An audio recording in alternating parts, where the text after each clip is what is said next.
அனைவருக்கும் வணக்கம். ஜேஎம் இன்டென்ஸுக்கு அன்புடன் வரவேற்கிறோம். ஆடி மாதம் பற்றிய சிறப்பு பதிவுகள் நம்மளோட சேனல்ல பாத்துட்டு இருக்கோம். அதுல நாம இன்னைக்கு பார்க்க போறது ஆடி கிருத்திகை. என்னதான் மாதம் கார்த்திகை நட்சத்திரம் வந்தாலும் ஆடி மாதம் வரக்கூடிய கார்த்திகை நட்சத்திரம் அதிக சிறப்பு வாய்ந்தது. ஒரு 10 நாளாவே பயங்கரமான கோல்டு, வாய்ஸ் சரியில்லைன்னா கொஞ்சம் மன்னிச்சுக்கோங்க. முருகப்பெருமானை வளர்த்த கார்த்திகை பெண்களுக்கு சிறப்பு செய்யும் விதமா தான் நம்ம ஆடி கிருத்திகையை கொண்டாடுறோம். இவ்வளவு சிறப்பு வாய்ந்த ஆடி கிருத்திகை அன்னைக்கு முருகப்பெருமானுக்கு அபிஷேக ஆராதனைகள் செஞ்சு வேண்டிக்கிட்டோம்னா அதிக விசேஷமா அமையும். செவ்வாயோட அம்சம் தான் முருகப்பெருமான். அதனால ஆடி கிருத்திகை அன்னைக்கு விரதம் இருந்து முருகப்பெருமான வழிபட்டோம்னா செவ்வாய் கிரகத்தின் மூலமா வரக்கூடிய பாதிப்புகள்ல இருந்து விடுபடலான்றது முன்னோர்கள் வாக்கு. இந்த வருடம் ஆடி கிருத்திகை என்னைக்கு வருதுங்கிறத பார்க்கலாம். 29/7/2024 தமிழ் தேதிக்கு ஆடி 13 திங்கட்கிழமை என்னைக்கு வருது. கிருத்திகை நட்சத்திரம் ஜூலை 29ஆம் தேதி மதியம் 2:41 மணி முதல் 30ஆம் தேதி அதாவது செவ்வாய்க்கிழமை மதியம் 1:40 மணி வரை இருக்கு. 2 நாட்கள் கிருத்திகை நட்சத்திரம் வர்றதுனால ஜூலை 29ஆம் தேதி ஆடி கிருத்திகையா அல்லது 30ஆம் தேதியான்னு நிறைய பேருக்கு சந்தேகங்கள் இருக்கும். ஆடி கிருத்திகை விரதம் இருக்கிறவங்க ஜூலை 29ஆம் தேதி மதியம் 2:41 மணிக்கு மேல விரதம் இருக்க ஆரம்பிச்சு மாலை 6 மணிக்கு நீங்க விளக்கேற்றி சாமி கும்பிடுவீங்க இல்லையா, அந்த நேரத்துல நீங்க விரதத்தை முடிச்சுக்கலாம். இல்லங்க நாங்க காலையில விரதம் இருக்க போறோம் அப்படின்னு நினைக்கிறவங்க ஜூலை 30ஆம் தேதி காலை விரதம் இருக்க ஆரம்பிச்சு மதியம் 1:40 மணிக்குள்ள நீங்க விரதம் இருந்து வழிபாடு முடிச்சுட்டு விரதத்தை முடிச்சுக்கலாம். இப்போ ஆடி கிருத்திகை அன்னைக்கு வழிபாடு செய்யறதுக்கான சிறப்பான நேரத்தை பார்க்கலாம். ஒருவேளை நீங்க 29ஆம் தேதி வழிபாடு செய்ய போறீங்கன்னா மாலை 4:30 மணி முதல் 6 மணி வரை நீங்க பூஜைகள் செஞ்சுக்கலாம். இல்லங்க முருகனுக்கே உகந்த செவ்வாய்க்கிழமையான ஜூலை 30ஆம் தேதி தான் நாங்க வழிபாடு செய்ய போறோம் நினைக்கிறவங்க ஜூலை 30 காலையில பிரம்ம முகூர்த்த வேலையில நீங்க வழிபாடு செஞ்சுக்கலாம். அந்த நேரம் சரியா வராது அப்படின்னு நினைக்கிறவங்க காலையில 7:30 மணி முதல் 9 மணி வரை அல்லது 10:30 மணி முதல் 12 மணி வரை நீங்க பூஜைகள் செஞ்சுக்கலாம். கிருத்திகை அன்னைக்கு எப்படி எல்லாம் விரதம் இருந்து வழிபாடு செய்யலாங்கிறத பார்க்கலாம். எந்த ஒரு விசேஷ நாளா இருந்தாலும் சரி, விரத நாளா இருந்தாலும் சரி, நம்ம விரதம் இருக்க போற முதல் நாளே வீடை எல்லாமே சுத்தம் பண்ணி பூஜை பொருட்கள்லாம் சுத்தம் பண்ணி வைக்கணும். பூஜை அறையில எல்லா சாமிக்கும் மஞ்சள், குங்குமம், பூ இதெல்லாம் வச்சு அலங்காரம் பண்ணி விளக்கேற்றி சாமி கும்பிட்டுட்டு விரதத்தை ஆரம்பிங்க. நீங்க சாப்பிடாம விரதம் இருக்க முடிஞ்சா சாப்பிடாம விரதம் இருங்க.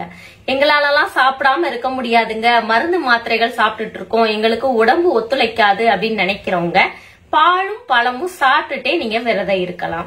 அதுவுமே முடியாதுங்க அப்படின்னு நினைக்கிறவங்க ஒருவேளை உணவாது சாப்பிடாம விரதம் இருந்து வழிபாடு செய்யுங்க. காலையில இருந்து விரதம் இருக்க ஆரம்பிச்சு மாலை 6 மணிக்கு நம்ம முருகனுக்கு வழிபாடு செஞ்சுட்டு விரதத்தை முடிச்சுக்கலாம். முருகனுக்கு எப்படி வழிபாடு செய்யணுங்கிறத பார்க்கலாம். ஒரு மனை பலகையை எடுத்து நல்லா சுத்தம் பண்ணிட்டு அருங்கோண கோலம் போட்டுக்கோங்க. அருங்கோண கோலத்தோட நடுப்பகுதியில ஓம்னு எழுதணும். சுற்றிலும் சரவணபவ இந்த எழுத்துக்களை எழுதணும். எழுதியிருக்கோம் பாத்தீங்களா, சரவணபவ. இந்த 6 எழுத்துக்கள்லயுமே 6 நெய் தீபங்கள் நம்ம ஏற்றணும். முருகனோட திருவுருவ படம் உங்ககிட்ட இருந்ததுன்னா அதையும் நல்லா சுத்தம் பண்ணிட்டு மஞ்சள் குங்குமம் வச்சுக்கோங்க. வச்சுட்டு சிவப்பு கலர்ல இருக்கக்கூடிய பூக்கள் நீங்க இதுக்கு பயன்படுத்தலாம். செவ்வரளி பூக்கள் பயன்படுத்தலாம், செம்பருத்தி பூக்கள் பயன்படுத்தலாம், ரோஜா பூக்கள் பயன்படுத்தலாம். சிவப்பு கலர்ல இருக்கக்கூடிய மலர்கள் கிடைக்காத பட்சத்துல உங்களுக்கு என்ன மலர்கள் கிடைக்குதோ அதை நீங்க போட்டுக்கோங்க.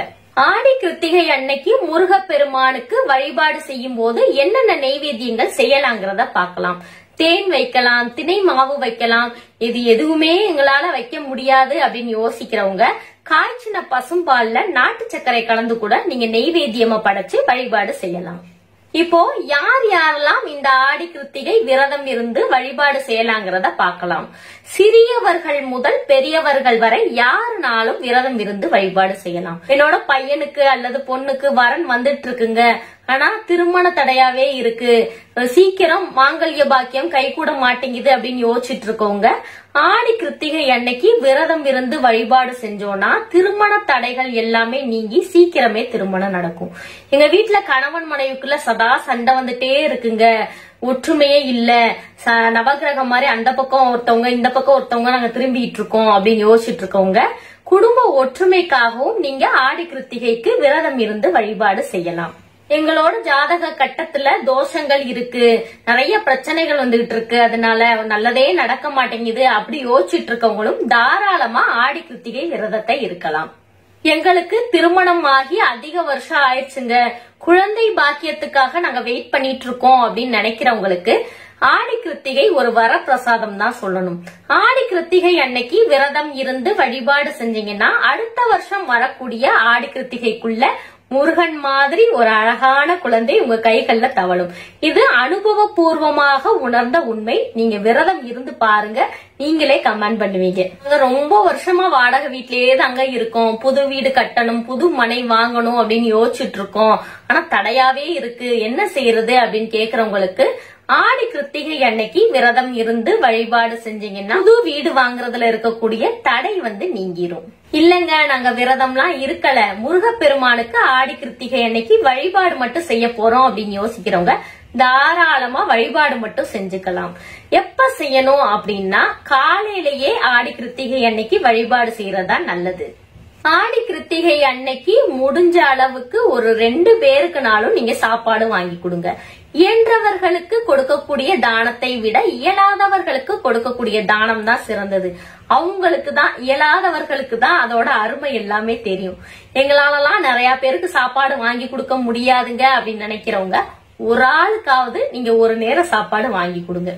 அதிக விசேஷமான வரலட்சுமி நோன்புக்கு என்னென்ன விஷயங்கள் நம்ம வாங்கணும், என்னென்ன விஷயங்கள் கட்டாயம் செய்யணுங்கிறத நான் என்னோட சேனல்ல வீடியோவா போட்டிருந்தேன். அதோட லிங்க் கீழே டிஸ்கிரிப்ஷன்ல இருக்கு. தேவைப்படுறவங்க கண்டிப்பா செக் பண்ணி பாருங்க, உங்களுக்கு உதவியாக இருக்கும். வரலட்சுமி நோன்பு வீடியோவுக்கு நிறைய பேரு தங்களோட ஆதரவை தெரிவிச்சிருந்தீங்க, எல்லாத்துக்குமே நன்றி. இந்த பதிவு உங்களுக்கு பயனுள்ளதா இருக்கு அப்படின்னு தோணுச்சுன்னா உங்களோட உற்றார் உறவினர்கள் நண்பர்களுக்கு பகிர்ந்துக்கோங்க. இந்த பதிவு பற்றிய சந்தேகங்கள் உங்களுக்கு இருந்தா கமெண்ட் செக்ஷன்ல கமெண்ட் பண்ணுங்க, நான் ஆன்சர் பண்றேன். இந்த வீடியோ உங்களுக்கு பிடிச்சிருந்ததுன்னா லைக் பண்ணுங்க, ஷேர் பண்ணுங்க, மறக்காம JM Entrance க்கு சப்ஸ்கிரைப் பண்ணுங்க. நன்றி.